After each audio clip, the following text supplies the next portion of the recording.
In September, a new wave of poor souls emerged. How poor, you ask? Well, they pay their kids' school fees, but have no money left for food. They can't even afford a stuffed bun anymore. They used to want a drink after work, but now they just want to sit with someone and drink. They used to buy 3 rolls of toilet paper at a time, but now they can only afford 1. Even beggars on the street now flaunt their wealth in front of them. Yes, I'm one of those new poor souls. A thin young man eats noodles in a restaurant. When he tries to pay with his phone, it doesn't work. The owner notices and says, "Can't get it to work? Are you dizzy? Are you feeling unwell? Want to sit for a bit?" He sways, looking confused.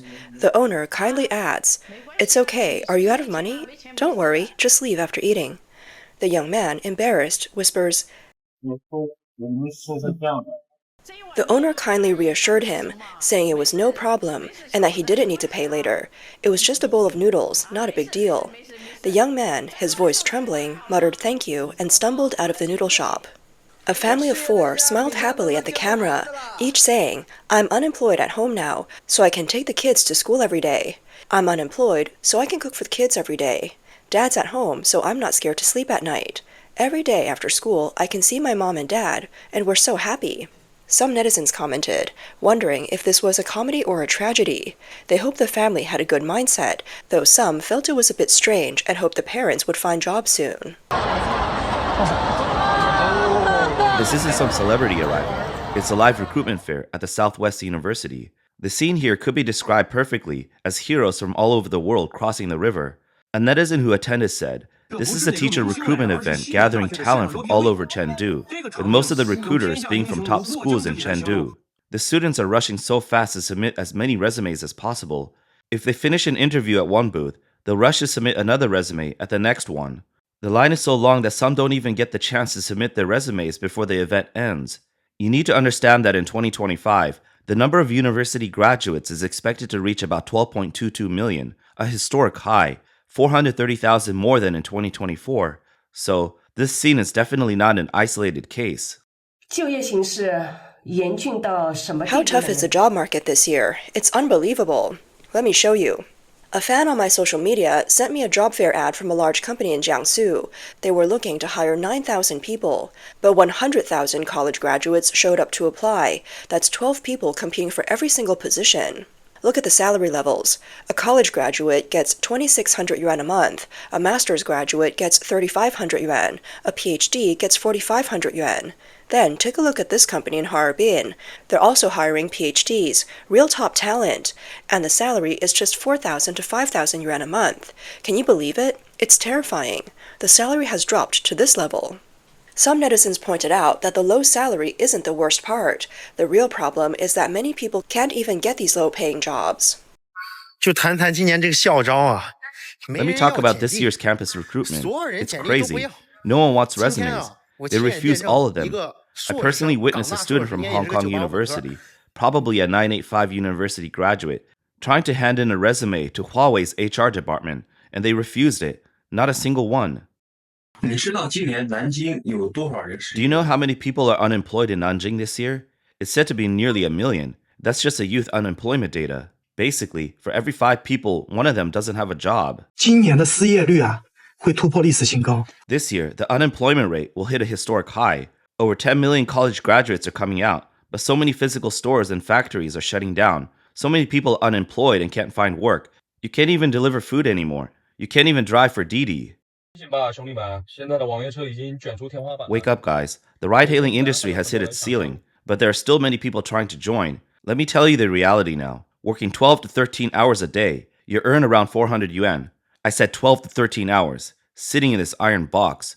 You can't drive less than 26 days a month, and each day needs to be 12 to 13 hours. After covering all the costs, you earn around 5,000 to 6,000 yuan a month. But this is assuming no accidents or violations. Can you calculate that? They say ride-hailing is a flexible job. That's all nonsense. Now, this industry is all about using your freedom, your body, and your time to make money. Get it? If you can avoid it, don't bother joining. A woman from Beijing shared her job search experience. Let me tell you about the recruitment environment in Beijing. I've been sending resumes since September 4th, and it's been 2 weeks now. I won't lie, I'm anxious, but more than that, I feel helpless. In the past 2 weeks, I've sent 200 resumes, mostly through the usual job platforms. So far, I've had 4 interviews. At this point, her emotions took over, and she started crying. Struggling to hold back tears, she said, "But I won't give up. I know I'll find a job." She wiped her tears, clenched her teeth, and added, "Tonight I'm going back to deliver food." Another woman said, "When I tell people my monthly salary is only 1,000 yuan, they don't believe me. They think I'm exaggerating." She says, "I live in a very small county in Shanxi. This is the reality here. A kindergarten teacher makes 800 yuan a month during the internship, and after becoming permanent, it's a bit over 1,000 yuan. Only experienced teachers, those who've been working for years, can make 1,800 to 1,900 yuan, and the highest is just a little over 2,000 yuan. My aunt works at a supermarket, doing cashier and stock duties. She works half days, earning 7 yuan an hour, and in a month, she makes 7 or 800 yuan. I asked about a full-time job, 8 hours a day. That earns 1,400 yuan a month. This is the wage level in our small county. Jobs paying 1,000 yuan a month are everywhere, and there are plenty of them. On this channel, we've been discussing how China is facing deflation, but for low-income groups in some areas, the rising prices are becoming unbearable. A housewife just returned from grocery shopping and immediately started a live stream to vent. I really need to complain. I went shopping today and the prices are just crazy. I got about 250 grams of meat for 6.6 yuan. Then a potato cost 1.5 yuan and 4 eggs also cost 1.5 yuan. But here's the real kicker. 5 spinach stalks, just 5, also cost 1.5 yuan, 30 cents per stalk. A small piece of ginger cost me 1 yuan. 3 tomatoes cost over 2 yuan, and this tiny bunch of cilantro was 1 yuan. This is insane. 6 chili peppers cost over 2 yuan, and even 2 tiny cucumbers cost over 2 yuan. I used to buy a big bag of veggies for 20 yuan, but now I can only get this little bit. Can the prices please stop rising? This is getting out of hand. I can't even afford to eat anymore. I used to joke about not being able to live, but now I really feel like it's true. Help! Some netizens commented while prices are indeed high, if she lived in a first or second tier cities, the prices wouldn't seem that unreasonable. The real issue is that her income has dropped so much, making it hard to bear. Of course, if you're in a small county where the average salary is only 1,000 yuan a month, then yes, it would definitely be hard to live. A netizen from Nanjing also complained about the outrageous prices. It used to be that when I went shopping, I couldn't afford jewelry or clothes, but now I can't even afford to eat. Yesterday, I took my kid to Nanjing Shopping Street. I thought I'd have a meal, but the braised pork rice cost 49 yuan, the cheapest sausage clay pot rice was 39 yuan, and the egg clay pot rice was 38 yuan. My kid didn't want to eat, so that saved me some money. Then he took me to a bakery, and a small cake cost 22 yuan.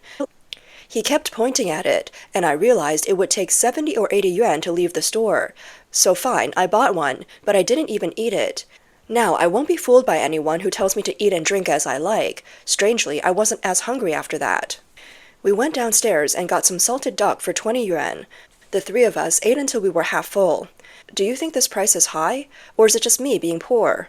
No wonder people say money doesn't go far anymore. Now, I don't even dare to go to the fruit store.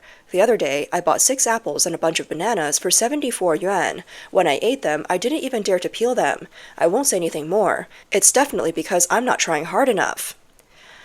Some netizens have pointed out that what's happening now is even worse than deflation. After a large number of physical stores closed, the city's commerce environment was completely destroyed.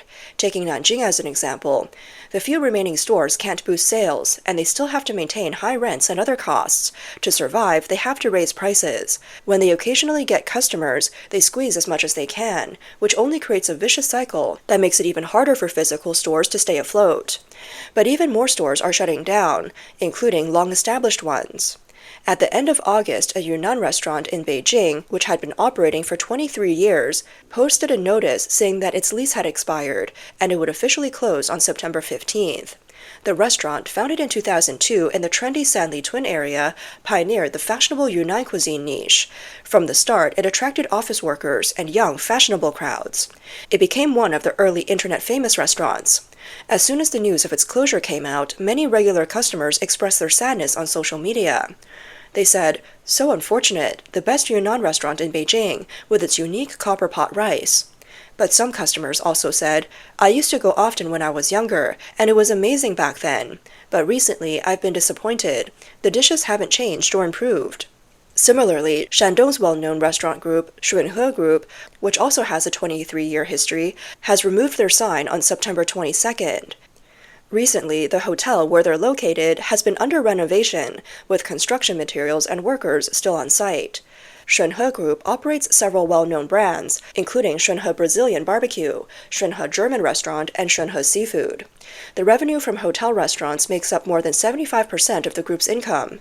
In 2024, Shunhe Group's revenue dropped by about 15% compared to 2023, and the average price per customer also decreased by about 10%. This summer, it became trendy for star-rated hotels to set up street stalls. In July, Shunhe's chairman, Ren Xingben, went viral after a video showed him selling fast food on the streets with his employees. In the video, Ren and his staff served food at the stall with a price of 12.7 yuan per meal. It's clear now that it's very hard for Shunhe to keep going. Even Michelin-starred restaurants haven't been spared during this closure wave. On September 15th, the Hong Kong-based Michelin 3-star restaurant Fu Lin announced that its only branch in Beijing would close on October 15th due to strategic adjustments. Fu Lin was founded in 1974 in Hong Kong and has held Michelin 3 stars for many years. Its Beijing branch, which opened in 2022, served high-end dishes such as bird's nest and abalone, with an average price of 466 yuan per person. Another well-known Michelin restaurant, Mingguo Hong Gongguan in Nanjing, also had its stores listed as temporarily closed on a public review platform. Some users reported that the doors to the Gongguan stores were locked, with some locations even posting out of service due to unpaid bills and gas supply cut off due to unpaid bills. Recently, the well-known hot pot brand Yiga Macau Do Lao in Guangzhou officially closed in April 2025. Another branch closed by the end of March. Founded in 2007, Yiga Macau Do Lao became a beloved hot pot brand in Guangzhou. Now it has only one remaining branch open for business. According to the Restaurant Boss Insider report, many established restaurants and mid to high-end dining businesses share a common characteristic. They primarily focus on dine-in services. These businesses, which were already struggling after 3 years of the pandemic, are now reaching the point of closure. Industry insiders state that the operating costs of such businesses are too high. With just a few customers each day, it's impossible to cover costs. The current restaurant market is in decline, and it's not surprising that many good restaurants are closing down. The downfall of Mingguo Hongguan is just one example, but it definitely won't be the last. In fact, the wave of closures among mid- and high-end restaurants began in 2023 and persists to this day. These once popular brands will gradually disappear. A customer representative at JD.com said that it's not just physical stores that are shutting down in large numbers. Even once booming e-commerce is now seeing a downturn. 你们知道现在有多难吗？我不做那个某东的客服吗？ Do you know how tough it is right now? I used to handle after-sales service and could process 6 or 7 orders in an hour, sometimes even 8. But today, it took me 3 hours just to process 9 orders. This shows that not only are people not buying things offline, but they're also buying less online. It means one thing: people just don't have money anymore and aren't spending. A middle-class person who's unemployed shared their situation. 今年40岁，小孩4岁，失业后，我们把日常开销从I'm 1万 40 years 降 old, 到3000。 and my child is 4. After losing my job, we've cut our monthly expenses from 15,000 yuan to 3,000. Now, we use an electric bike and the subway for all our travel, and we hardly drive the car unless absolutely necessary. I'm even considering selling the car in the future. I've cut back on socializing too, because going out means spending money.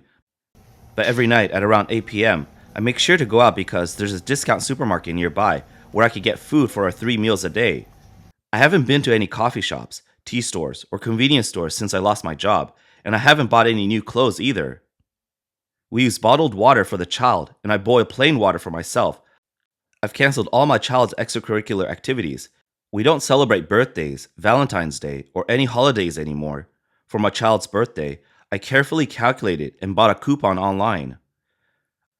I've canceled all my memberships on my phone and sold off some gaming consoles, a spare laptop, and a spare phone on a secondhand platform.